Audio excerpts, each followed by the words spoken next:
Sa first episode nung ating Centro Zone video, nahirapan ako kasi wala akong bolo. Pangalawang episode, may bolo nga ako pero sobrang purol. Naungkat ko kasi mula sa rubble itong bolo ni Uncle Willie De Vera. Buksan natin. Makita nyo kung gaano siya kakalawang na.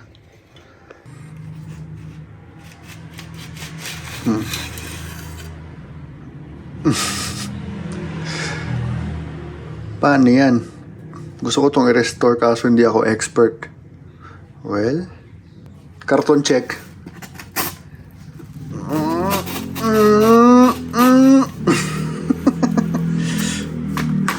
Sandpaper tayo. Tingnan natin kung may mangyayari.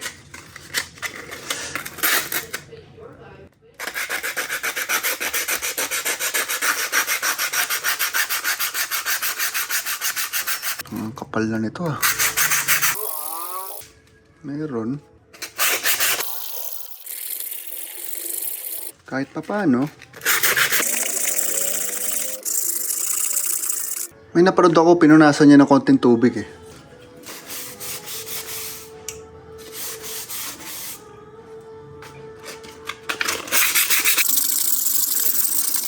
Yeah, parang may nangyayari naman.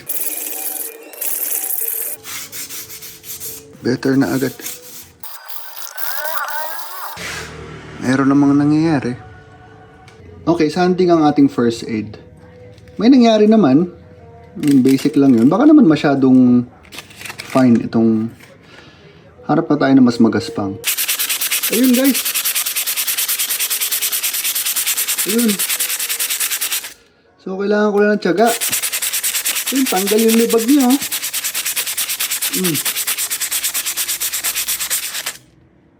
Tanggal yung libag nation eh. Ayun. So, dapat ganyan kulay niya. Meron akong grinding stone somewhere. Hanapin ko lang. So, hindi ako sure kung ano to. Parang hindi siya mukhang grinding. Parang masyado siyang malambot para maging grinding stone. Obviously, kinakabit siya sa power tool. Either sa barena. Sa barena siguro to. Oh, pang scrub to. Pang scrub nga to. Pero hanggat maaari, kung kaya ng kamay. Okay, mas gusto ko yung kanina. Kapagod lang. At least now we know na nadadaan siya sa tiyaga. Meron pa akong isang nabasa. Papahira natin siya ng baking soda. Okay? Baking soda. Dami ko atang nalagay. Dagan natin.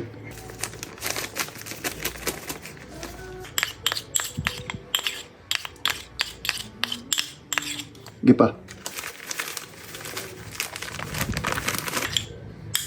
Better. Konti pa. Putik yan.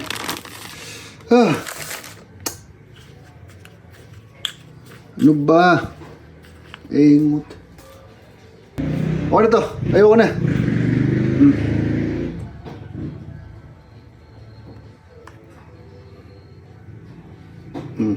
Parang napanood ko na to ah. So, ang sabi, iiwan lang daw natin dyan. Mga 15 minutes. Ayun no. Sumasama nga yung brown sa kanya eh no.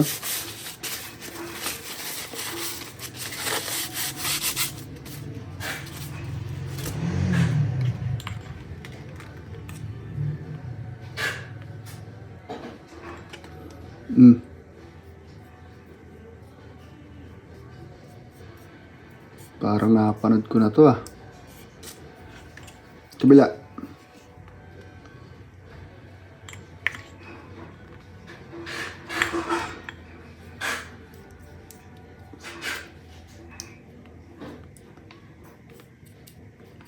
Okay, and then iwan. Okay, natapos na ang buong quarter ng Clippers versus Lakers kasama ang mga timeout at mga foul. Ayun, medyo dumadali na. Medyo mas dumadali nga siya.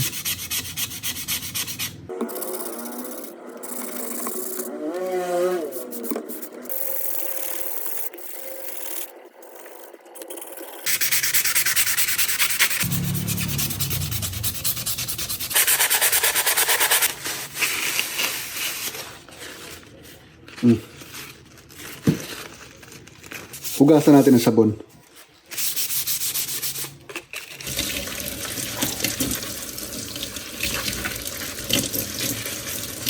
Okay, balik tayo. Okay naman so far, oh. Lumalabas na yung pagka-silver nyo. Konting sipag pa. Araw-araw sipag lang.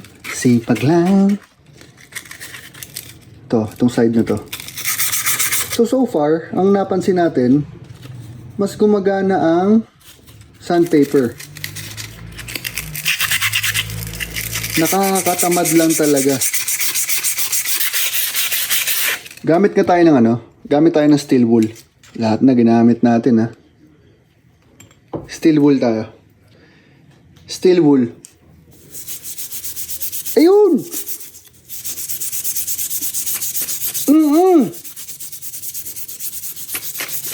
Ay siya! Kita niyo? Kabila nga.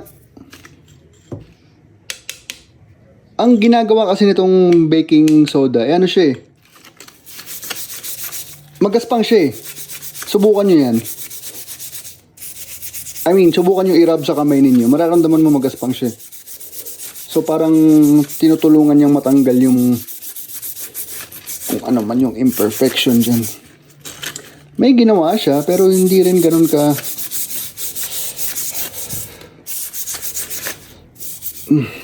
talagang tiyagaan lang to.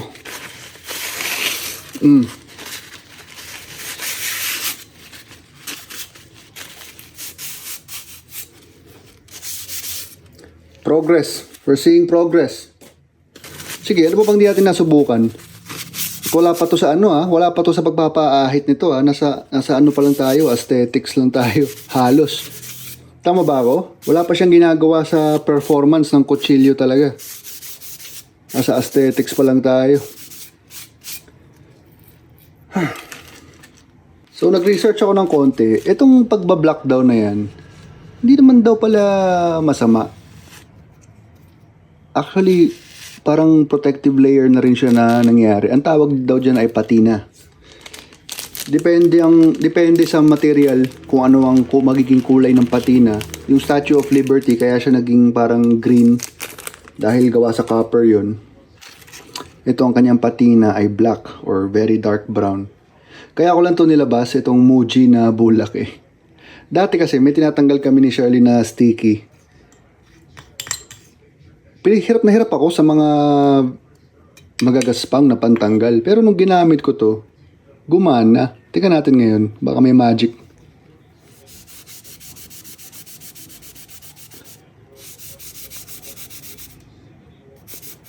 Wala. Ibang usapan na yata pag metal. Okay. Tatanggalin ko pa ba yung patina o hindi na? Kung talaga bang patina siya. Siguro hindi na. Ang hirap na rin eh. Okay na tayo. Okay na. Happy na ako dyan. Sige, one last na lang. One last.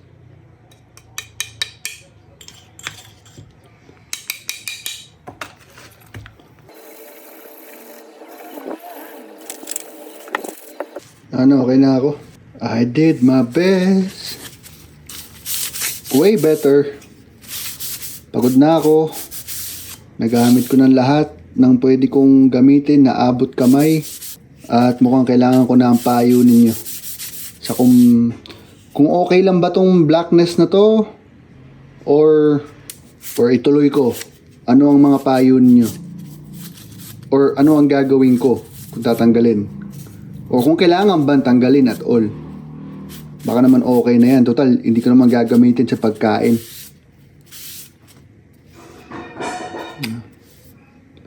Okay tayo. Ngayon, tapos na tayo sa aesthetics. Focusan natin yung sharpness niya. Patingin ulit ng papel test. Cannot be. Cannot be. At dinala ko pa to, no? Nakatulong naman, pero parang nakakailang pukpok pa ako bago magupit yung damo. Sharpening tayo. Baka napanood nyo na sa dating mga episodes namin itong blow okay na to. Sayang nilublob ko siya ng isang araw sa tubig eh. Tingnan natin kung bubula pa rin. Very satisfying kasi pag bula niya. At teka lang. Hindi kasya be. Yun. May konti. Sayang. Sana dinamihan ko pa yung tubig. Hindi nga ako sure kung ito ba ang dapat na ginagamit ko.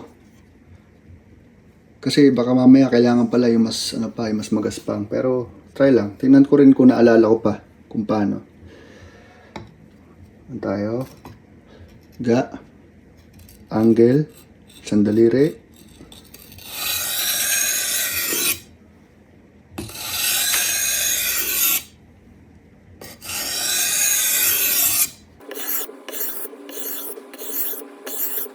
Okay, ako po ay may nadaramang konting pagbabago. Papel test nga tayo.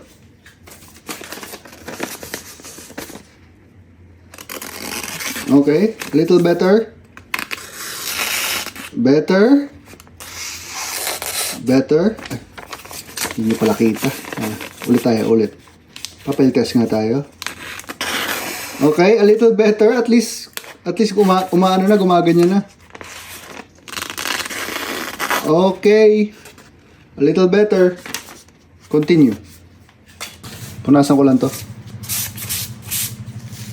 Para habang nandito tayo, sabay ko na ibang kutsilyo. Para happy si madam. Ganda oh. Yan yung pang pagkain.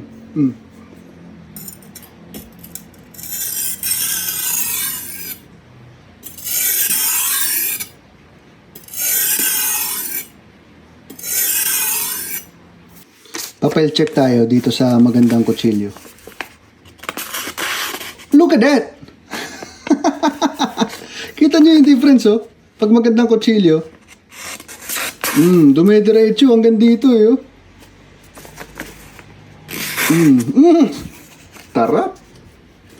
Gaganda pa yan. Nasa ano pa lang tayo eh. Nasa magaspang pa lang tayo. Ayan oh. Nasa 400 pa lang tayo. Aabot ng 1,000 to pag binaligtad mamaya. Ubusin ko lang yung mga kutsilyo sa kusina. Done. Pati yung ibang kutsilyo. Oras na yatang baliktarin. Sana 4 egg yolks. Sana hindi importante itong ginugupit ko. Toast vanilla. Mix egg yolks with hot mixture. Add sugar. Okay.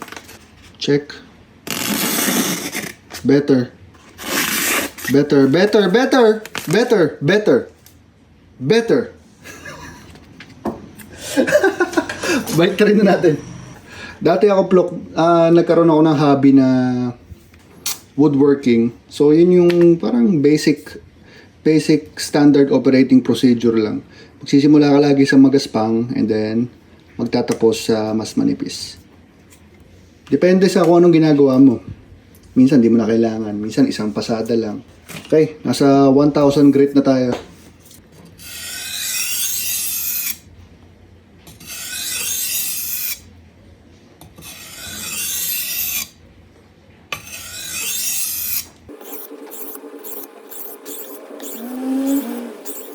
Ubusin ko na yung kitchen knives para maitabi ko na.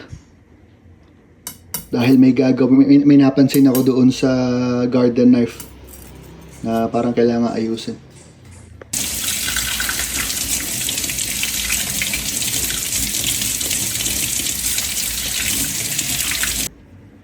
Now, ikaw na lang ang kasama ko.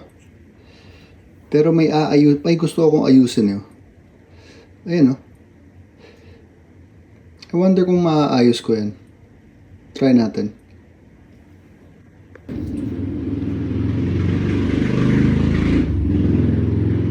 Subok lang ha, subok lang.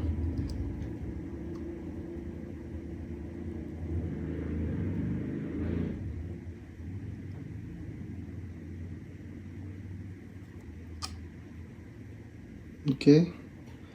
Yung focus nawawala. Wala na talaga yung dulo niya. Pero, nadiretso ko. Okay tayo. Pero wala na yung kanyang tusok talaga.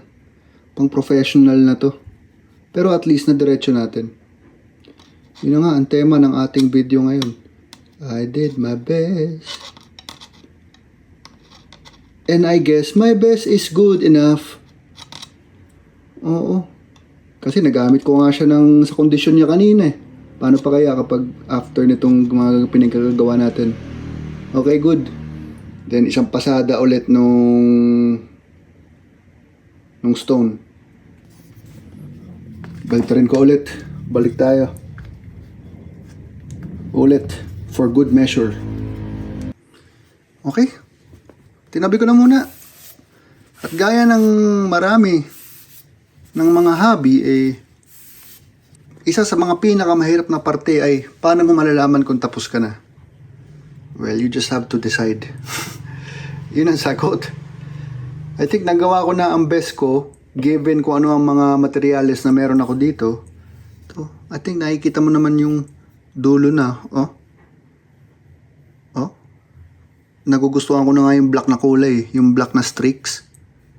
Oh. Kapag ginaganyan ko siya, I can feel the difference. Okay, paper test.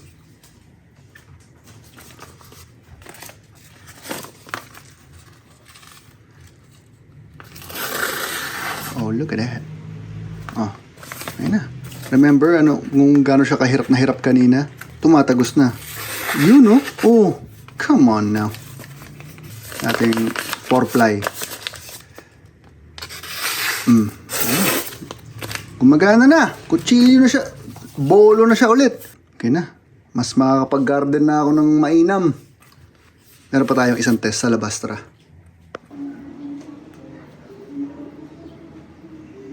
Testing.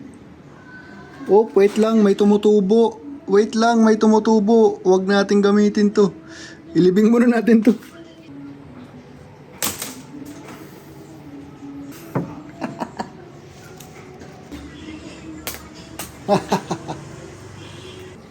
Okay, libreng malunggay tree. No. At sa aking pagkakaintindi, since matagal ko siyang gagamitin ulit, mga 1 month later pa, anti-kalawang yata ang mineral oil. Kamukha nitong Johnson's baby oil. Punasan lang natin, pati doon sa handle. Pakita ko sa inyo yung handle mamaya. Kasi interesting siya. Okay. Oil. In. Oil. Oh, mantika! Amoy baby. Pati itong kahoy. Itong sinasabi ko sa inyo. Interesting yung kanyang handle.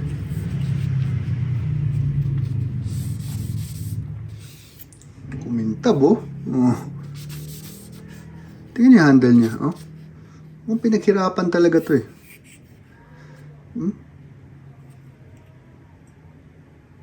Look at that.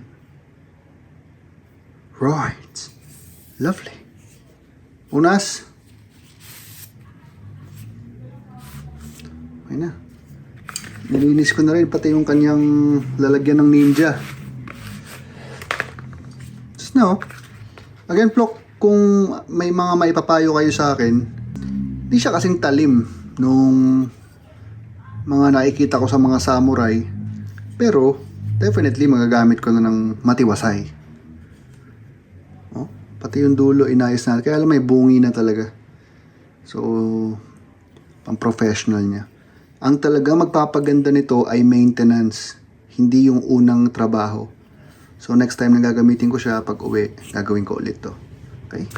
Pasok na natin. Baliktad. Kailangan ko pa ng training. Ay, nagpaalam na ba ako kay Uncle na gagamitin ko to? Oo, nabanggit ko na yata kay Uncle. Pinaganda ko pa nga, Uncle, oh. Look at that. Swing! Tabi ka dyan, sinisira mo yung shot, eh. Very good.